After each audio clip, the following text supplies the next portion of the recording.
주일 예배에 오신 여러분 주님의 이름으로 환영합니다. 오늘 제목은 독생자의 영광을 본 사람입니다. 여러분은 영광하면 어떠한 모습이 떠오르십니까? 중세 시대의 그 미술가들, 예술가들은 예수님의 머리에 금색을 이렇게 같은 그런 밝은 색을 그려서 찬란한 후광을 그려 넣어서 예수님의 영광을 이렇게 표현하려고 했습니다. 영광을 시각적으로 그렇게 표현을 한 것이죠. 자, 그런 그림 속에 있는 후광은 보이도록 이렇게 그려 넣었지만 그러한 그림이 아니라 우리가 반드시 보아야 할 그 영광이 있다는 것입니다. 그 영광이 무엇입니까? 구약 성경에도 그렇지만 요한복음에 나타난 영광은 특별히 하나님의 임재를 가리키는 보여지는 표시들을 말합니다. 이스라엘 백성들을 하나님께서 애굽에서 이끌어내시고 광야로 인도하셨을 때 어떠한 모습으로 인도했는지 여러분 잘 아시죠? 구름 기둥과 불 기둥을 통해서 자신의 임재를 나타내셨습니다. 시내산에 가득하게 피어오르는 연기들, 그리고 화염, 그리고 구름을 기억하실 것입니다. 구름이 공중에 내려오더니 성막을 자욱하게 채우기도 하죠. 출애굽기 40장 말씀에 보니까 구름이 회막에 덮이고 여호와의 영광이 성막에 충만하였다라는 그런 표현들이 있습니다. 하나님께서 이스라엘 백성들이 있는 곳에 내려오셔서 그들 가운데 거하십니다. 자, 이러한 현상들이 바로 그렇게 하나님이 거주하게 되는 것을 가리키는 자연 현상들이었습니다. 또한 하나님의 영광을 상징하는 것이 무엇입니까? 언약궤이었죠. 자, 그 후에 성전이 건축되었을 때는 하나님의 영광이 그곳에 머물렀다고 기록을 하고 있습니다. 자, 그러나 이스라엘이 하나님께 불순종하자 하나님의 영광이 성전에서 떠났으며 결국 성전이 파괴가 되게 됩니다. 이스라엘 역사를 보면은요, 이스라엘이 하나님이 주신 율법과 명령을 지킨다면 하나님께서 그들 가운데 자신의 거주를 삼겠다라고 약속을 하셨어요. 자, 이런 약속들이 실제로 실현이 되려면 먼저 이스라엘은 순종하는 백성이 되어야 합니다. 자, 그러나 우리가 잘 알다시피 불행하게도 이런 일은 벌어지지 못했습니다. 그래서 하나님께서 친히 이스라엘을 거룩한 백성을 만들겠다 이렇게 본인이 맹세하셨어요. 약속하셨습니다. 이스라엘 백성들이 새롭게 되고 하나님도 그들 가운데 새롭게 다시 함께 하신다는 이 모든 약속들이 그러면 어떻게 이루어지는 것일까요? 오늘 본문의 말씀입니다. 14절의 말씀을 보니까 말씀이 육신이 되어 우리 가운데 거하시며 우리가 그 영광을 보니 아버지의 독생자의 영광이요 은혜와 진리가 충만하더라. 이 구절에서 보다라고 번역인 단어는 지각하다, 인식하다 이런 뜻을 가지고 있는 단어라고 말씀드렸죠. 자, 그러니까 하나님의 영광을 올바로 인식하고 지각하고 볼 수 있는 우리라고 하는 일컬어지는 어떤 무리가 분명히 생겨난 것입니다. 우리가 그 영광을 보니 말씀이 육신이 된 사건 속에서 모든 약속들이 성취되었다고 지금 사도 요한이 선포하고 있는 것입니다. 말씀이 육신이 된 그 일을 신학적인 용어로 성육신이다라고 하는 것 알고 계시죠? 자, 말씀이 육신이 되었다라고 하는 것은 신비입니다. 미스터리예요. 자, 말씀이 육신이 되었다라고 하는 것은 말씀, 즉 하나님이 인간이 되셨다라고 하는 뜻입니다. 말씀으로 세상을 지으신 그 하나님께서 피조물 가운데로 들어오셨다는 것이죠. 놀라운 신비입니다. 육신이라고 하는 것은 죽을 수밖에 없는 인간의 죄악을 담고 있는 몸입니다. 자, 그러나 그리스도께서 육신이 되었다고 하는 것은 죄 없으신 몸을 의미하는 것입니다. 그리스도는 우리와 같은 몸을 입고 오셨지만 죄는 없으신 분이십니다. 결국 말씀이 육신이 되어서 세상에서 하는 일은 죄 없으신 몸인 예수님께서 참 사람으로 오셔서 참 사람으로 사는 것이 무엇인가를 세상에 보여주셨습니다. 자, 그것은 오직 하나님의 말씀에 순종하는 것이었습니다. 하나님의 말씀에 대한 순종이 그리스도의 삶의 전부였어요. 이것이 말씀이 육신이 되어 오셔야 했던 이유라고 말할 수 있습니다. 예수님은 세상에 오셔서 말씀에 대한 순종이 무언가를 보여주셨습니다. 자, 그곳으로 세상은 전혀 말씀을 순종하지 않고 있음을 보여주고 있는 거예요. 우리가 구약을 통해서 볼 때 인간은 하나님과 함께 할 수 없는 존재입니다. 하나님 앞에 나올 수 없는 존재가 인간입니다. 하나님 앞에서 인간은 죽을 수밖에 없었던 존재죠. 자, 그런 죄인된 존재이기 때문에 의 앞에서는 죽어야 했던 거예요. 결국 인간이 하나님과 함께하는 존재로 살기 위해서는, 다시 말해서 하나님의 생명에 참여하기 위해서는 인간이 가지고 있는 근본 문제인 죄의 문제가 해결이 되어야 된다는 거예요. 자, 이것을 가르치기 위해서 하나님이 하신 것이 이스라엘 안에 성막을 세우는 것입니다. 하나님과 단절된 생명이 무엇으로 연결되는가를 성막이 보여주고 있죠. 장막이 보여주고 있습니다. 성막에서는 속죄의 제물의 피가 있습니다. 그 피가 흘려집니다. 제물의 피로 인해서 하나님이 이스라엘과 함께 하실 수 있었던 것이죠. 자, 그리고 그것으로 성막은 하나님의 임재하심으로 하나님의 영광이 충만했습니다. 본문 14절의 말씀에 말씀이 육신이 되어 우리 가운데 거한다라고 할 때 그 거한다라는 그 단어의 의미가 장막을 치다, 텐트를 치다라는 말씀을 드렸죠. 그러니까 직역하면 이런 말씀이에요. 말씀이 육신이 되어 우리 가운데 장막을 쳤다, 회막을 두르셨다, 이런 의미예요. 텐트를 쳤다라는 것이죠. 자, 하나님께서 그 아들 예수 그리스도를 이 땅에 보내셔서 우리 가운데 텐트를 치셨다. 그러니까 인간이 하나님을 찾아 신의 경지로 올라가는 것이 아니라 하나님이 인간을 찾아오셨다라고 하는 그 말씀 속에 인류의 구원의 소망이 있는 거예요. 하나님께서 하셨다는 거예요. 인간이 신의 경지를 찾아 올라가는 것이 아니라, 내 노력으로 내 힘으로 올라가는 것이 아니라, 내 힘으로 하나님을 발견하는 것이 아니라 하나님께서 우리 연약함을 아시고 우리를 찾아오셨다는 거예요. 요한계시록 7장 15절에서 17절 말씀에 이런 말씀이 있죠. 그러므로 그들이 하나님의 보좌 앞에 있고 또 그의 성전에서 밤낮 하나님을 섬김에 보좌에 앉으신 이가 그들 위에 장막을 치시리니 저희가 다시 줄이지도 아니하며 목마르지도 아니하고 해나 아무 뜨거운 기운에 상하지 아니할지니 이는 보좌 가운데 계신 어린 양이 저희의 목자 되사 생명수 샘으로 인도하시고 하나님께서 저희 눈에서 모든 눈물을 씻어 주실 것이니라. 이렇게 말씀하고 있습니다. 여기 다시 하나님께서 그의 백성들 위에 장막을 치신다라고 하는 말씀이 나오죠. 장막, 회막, 다 성막, 다 같은 의미로 보시면 됩니다. 왜 성경이 예수 그리스도가 사람들 가운데 거하시는 것을 회막을 치다, 장막을 치다, 이러한 표현을 했을까요? 구약 성경에 등장하는 그 성막이 누구를 상징하는 것입니까? 여러분 다 아시죠? 예수 그리스도이십니다. 회막이 담고 있는 내용이 몇 가지를 보면요, 회막은 이스라엘 진영의 중심에 있었습니다. 그러니까 회막을 중심을 두고 성막을 그 중심을 두고 그 이스라엘 지파들이 삥 이렇게 둘러 진을 쳤죠. 자, 그것은 이스라엘이 오늘날 교회의 중심이 누구라는 것입니까? 예수 그리스도라는 거예요.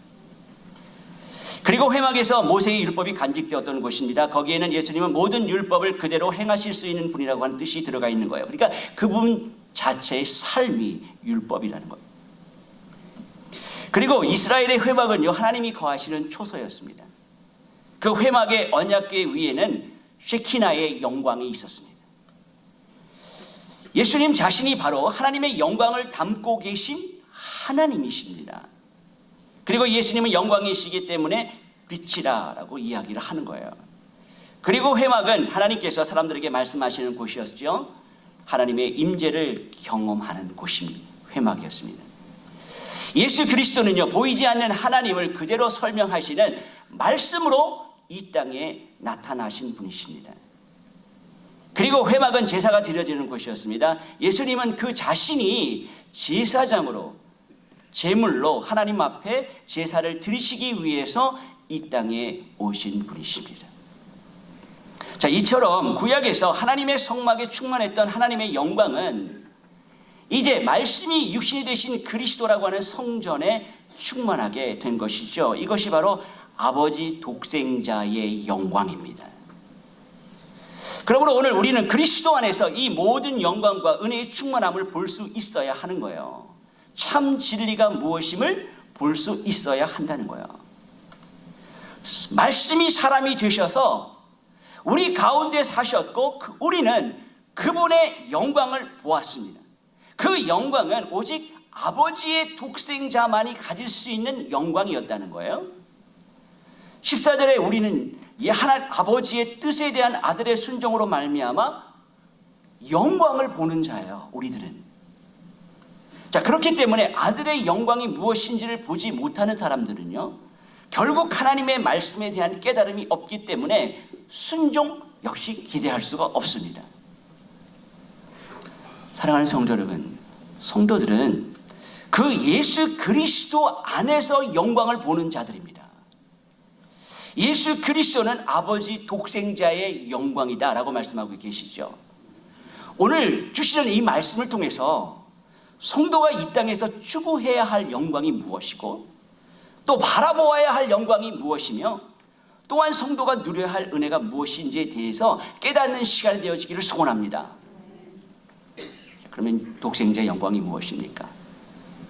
제가 자주 사용하는 빌립보서 2장 6절의 말씀입니다. 한번 보시면요, 한번 같이 한번 읽어볼까요? 빌립보서 2장 6절에서 8절 시작.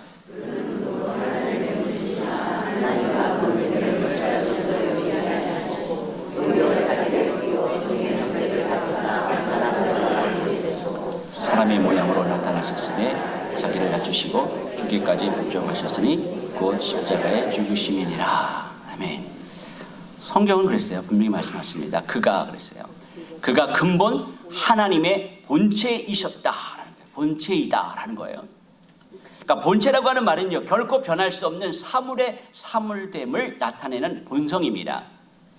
그래서 그는 근본 하나님의 본체이시나라고 하는 말은요, 그가 하나님과 동등하다는 거예요. 그러니까 하나님의 형상으로서의 그가 하나님이라는 것이죠. 신성을 가졌고 완전히 하나님과 같은 분이라고 하는 의미를 본체라고 하는 단어로 이렇게 표현을 한 거예요. 자, 그런 예수님께서 하나님과 동등됨을 취할 것을 여기지 아니하셨다라고 사도는 설명하고 있는 거예요. 무슨 말입니까? 낮아지셨다는 거예요. 완전한 하나님이신 그분은 하나님과 동등됨을 여기지 않고 그러면 어떻게 되었습니까?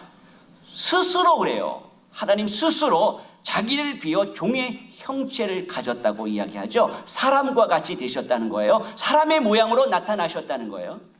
자, 이것이 무엇입니까? 말씀이 육신이 되어 우리 가운데 오신 거예요. 그러니까 자신을 비워 종이 되심이 독생자의 영광인 거예요. 세상이 추구하는 영광과 다르죠? 그러나 독생자의 영광은 종의 모습으로 오셔서 십자가에 죽기까지 낮아지심을 영광이라고 말하는 것입니다. 예수님의 낮아지심이 하나님께는 영광이요, 이 땅에서는 기뻐하심을 입은 자들 중에서는 평화다라고 천사들이 노래했죠. 그러니까 오직 주님께서 기뻐하시는 자만이 그 독생자의 영광을 인식하는 것이고 이 땅에서 그 하늘의 화평을 경험하게 되는 거예요. 놀라운 일은 바로 이것입니다. 하나님이신 그분이, 신이신 그분이, 하나님의 말씀이 육신의 몸을 입고 오셨다라고 하는 것, 육신으로 입으셨다라고 하는 이 사실이 놀라운 일 아닙니까? 어떻게 신이 인간의 육신을 입고 우리 앞에 나타났는가, 이 역사 속에 나타났는가라는 것이죠.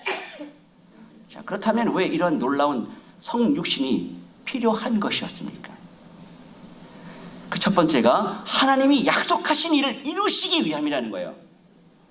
하나님의 백성들의 그 불순종 때문에 하나님은 그의 언약의 백성들의 역할을 스스로 짊어지게 된 것이죠. 자, 이렇게 해서 그들에게 약속하셨던 약속들이 이루어질 수 있게 된 것입니다. 둘째로 성육신은 하나님을 우리에게 보여주시기 위해서라는 거예요. 즉 우리로 하여금 신의 존재가 막연하게 인간의 상상 속에 있는 것이 아니라 하나님이라고 하는 존재가 그냥 막연하게 생각 속에 있는 것이 아니라 하나님은 존재한다, 하나님을 볼 수 있게 하기 위해서 하나님이 육신의 몸으로 인간 역사에 나타나셨다는 거예요. 죄 때문에 사람들은 하나님이 누구인지 인식하지 못합니다. 영원한 사망에 처한 인간을 구원하시기 위해서 하나님이신 예수 그리스도께서 육신의 몸을 입고 이 저주의 땅에 들어오셨습니다. 예수님은 아버지가 창세 전에 선택해 놓으신 하나님의 백성들의 모든 죄를 홀로 짊어지시고 하나님의 백성들이 전부 지켜내야 하는 그 하나님의 말씀을 모두 지켜내셔서 그분의 완벽한 삶과 죽음을 그 하나님 백성 우리에게 모두 전가시켜 주셨습니다. 그래서 그분을 말씀이 육신이 되신 은혜와 진리가 충만한 분이시다라고 성경이 이렇게 묘사하고 있는 거예요. 자, 이렇게 설명하는데도 불구하고 사람들은 몰라요. 얘기해 주는데도 몰라요. 한국말로 해주는데도 몰라요. 그 말씀이 10절과 11절에 나옵니다. 참빛이 되신 말씀이 세상에 계셨습니다. 세상은 그분을 통하여 지음을 받았는데도 그분을 알지 못하였습니다. 그분은 자기 땅에 오셨으나 그분의 백성들은 그분을 영접하지 않았습니다. 셋째로 성육신의 필요성은요, 하늘과 땅에 있는 모든 것들을 머리이신 그분 아래 묶어 하나 되게 하시려고 하는 하나님의 궁극적인 목적을 이루시기 위한 것이라는 거예요. 여러분, 구약시대의 시내산에 있었던 하나님의 영광은 이스라엘 백성들에게는 두렵고 떨리는 무서운 경험이었습니다. 그렇죠? 자, 그들이 하나님을 경험한다고 하는 것은 곧 죽음이었어요. 그러나 이제는요, 하나님의 영광이 나타날 때는 더 이상 연기와 구름과 불과 번개와 천둥의 형태로 나타나지 않습니다.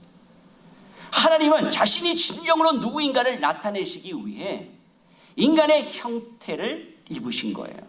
우리가 좀 더 이해할 수 있는 모습으로 우리에게 다가오신 것입니다. 자, 이 모습을 통해서 우리는 인간의 몸으로 오신 예수님을 통해서 하나님의 얼굴을 직접 볼 수 있게 된 것이죠.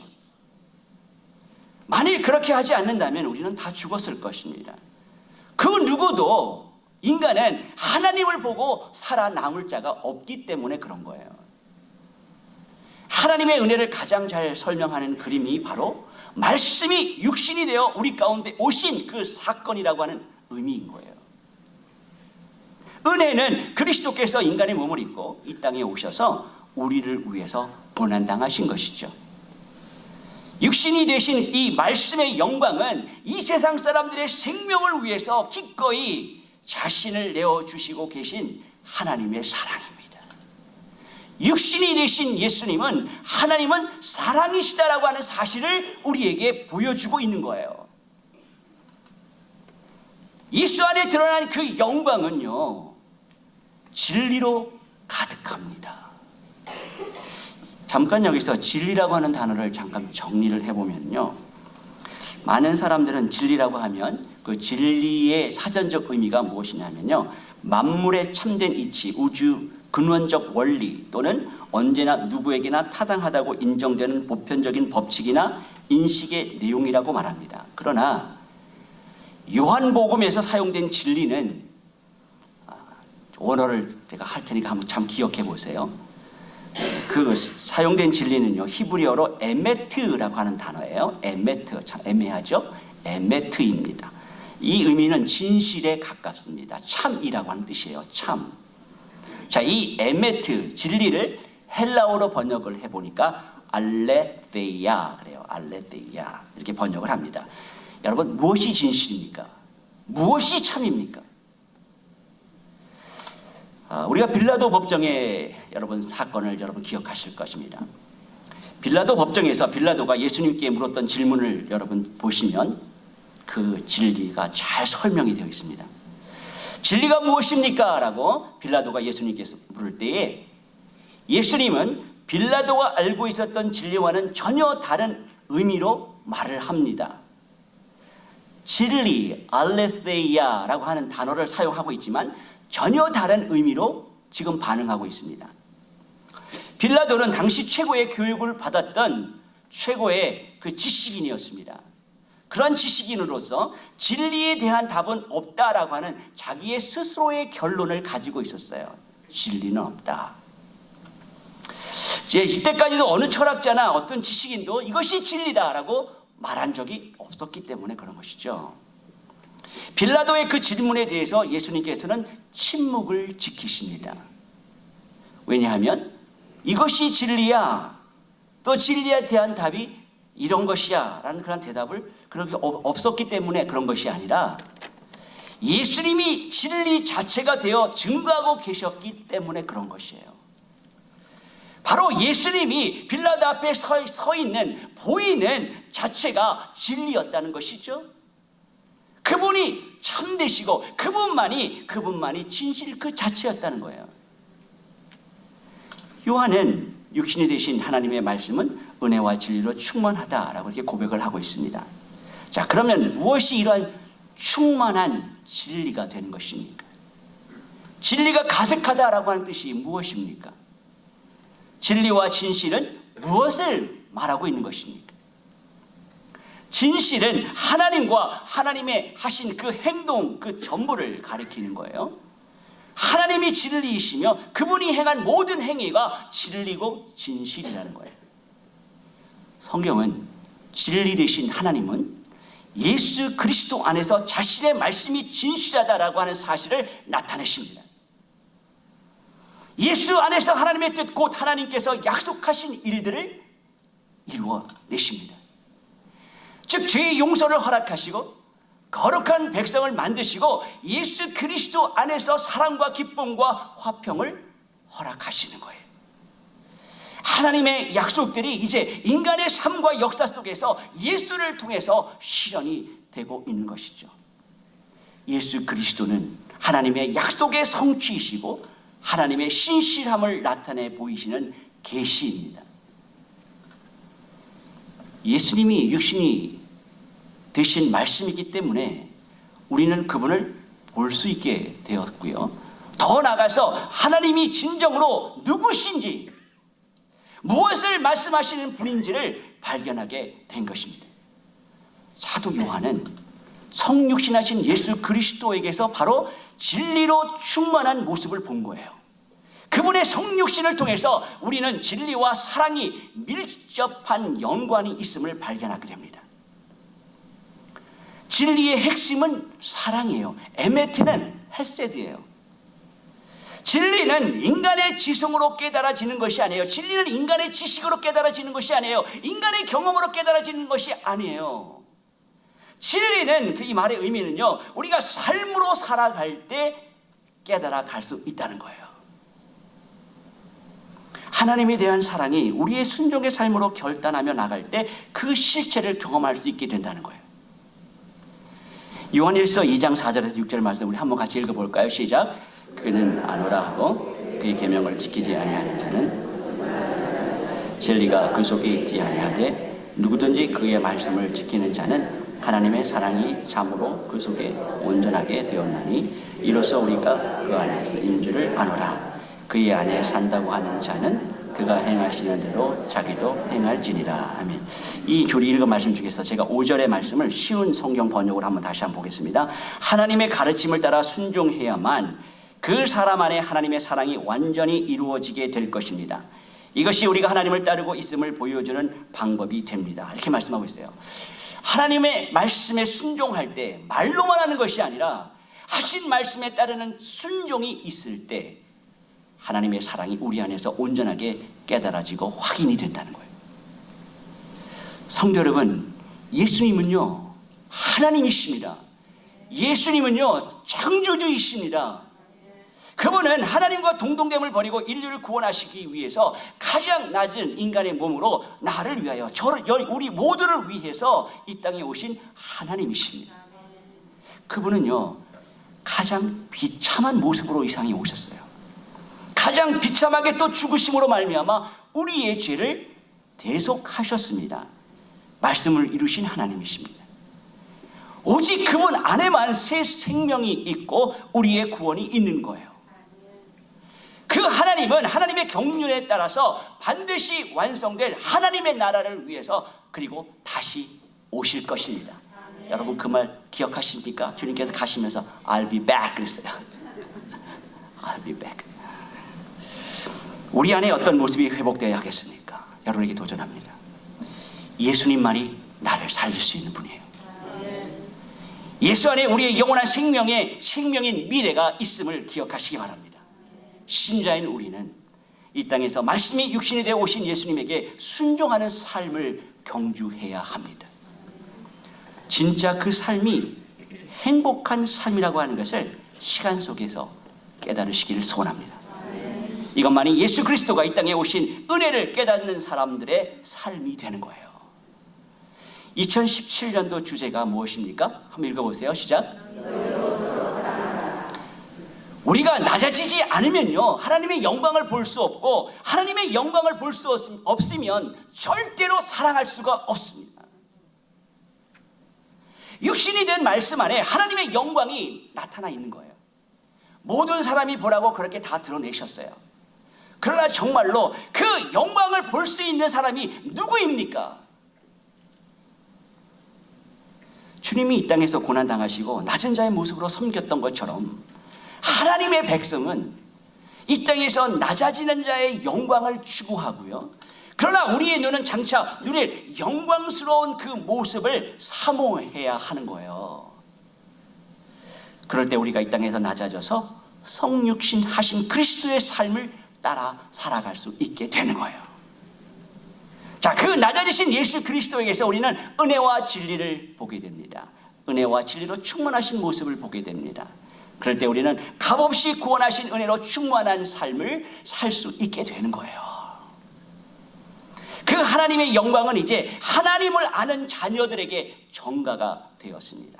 예수님은 이 땅을 살다가 떠나가시면서 우리에게 보내신 성령이 거하는 성도의 몸이 성전으로서 하나님의 영광이 거하는 장소가 되었어요. 자, 믿는 자들의 공동체가 이제 하나님의 영광이 거주하는 장소가 된 것이죠. 예수님과 아버지께서 그들 안에 거하고 계시기 때문에 그렇습니다. 사랑하는 성도 여러분, 그리스도의 제자로서의 교회는 하나님께서 이 세상에 살아계신다라고 하는 것을 보여주는 가시적인 증거임을 기억하시기 바랍니다. 하나님이 계신 곳에 인간의 욕망에 의한 갈등과 반목의 모든 장벽이 무너지고 화해와 용서와 화목이 선포되어져야 한다는 거예요. 성도 안에 거하시는 하나님의 임재와 살아계심을 보여주는 증거가 되어야 한다는 거예요. 신앙생활이라고 하는 것은요, 예수님을 따르는 사람인 성도인 우리가 아버지와 아들과 하나 되어 살아가는 삶의 실제임을 기억하시기 바랍니다. 예수님께서 우리를 사랑하셨듯이 서로 사랑한다면 우리 가운데 계시는 하나님의 임재를 통해서 세상이 교회를 궁금하게 생각할 거예요. 어떻게 저 인간이 이렇게 궁금해한단 말이에요. 그 인간에는 저도 포함이 되어 있어요. 예수님을 사랑하는 여러분이 되시기를 소원합니다. 서로 사랑하는 여러분이 되시기를 소원합니다. 하나님의 자녀인 성도는 세상이 은혜로 보지 못하는 것을 보는 자로 살 것이고, 영광으로 여기지 않는 것이 영광으로 볼 수 있게 될 것입니다. 그 소망으로 오늘 비록 고달프고 힘들지라도 낙심하지 마시고 우려하지 마시고 인내하심으로 하나님의 뜻을 이루어 내시며 살아가시기를 바랍니다. 성도 여러분, 열심히 사랑하십니다. 예수님이 우리를 사랑하신 것처럼 나를 버리고 때로는 너무 힘들고 아픔을 경험할지라도 사랑하십시오. 이것이 주님이 우리에게 요구하시는 사랑입니다. 죽기까지 복종하신 주님을 기억하며 나를 완전히 버릴 수 있도록 기도하십시오. 너희도 서로 사랑하라 라고 하는 주님의 명령에 순복하십시오. 이것이 우리에게 부여되는 놀라운 영적 부유가 될 줄로 믿습니다. 말씀이 육신이 되어 이 땅에 오신 예수 그리스도의 은혜와 진리를 이번 2017년도 주어진 시간 속에서 볼 수 있기를 예수 그리스도 이름으로 간절히 축원합니다.